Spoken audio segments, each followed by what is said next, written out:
Hello, everyone. Welcome to today's lecture number 2 on subject and predicate, a fundamental topic in English grammar.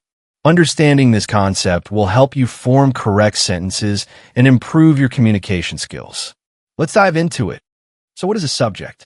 The subject of a sentence is the part that tells us who or what the sentence is about.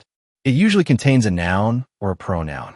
Examples: Ollie runs fast. Here, Ollie is the subject. The cat is sleeping. In this, the cat is the subject. My friends are playing football. Here, my friends is the subject.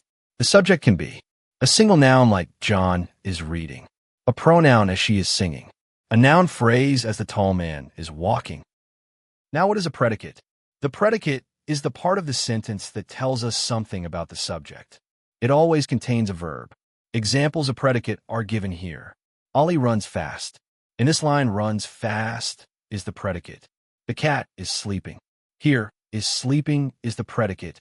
My friends are playing football. Are playing football is the predicate. Identifying subject and predicate in sentences. Let's look at some more examples.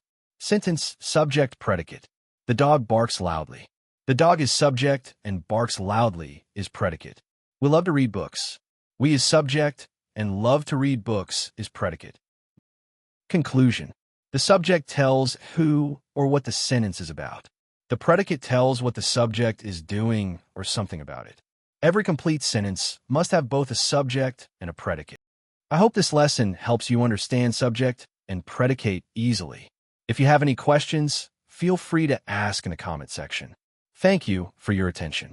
If you like this video, kindly hit the like, share, and subscribe button.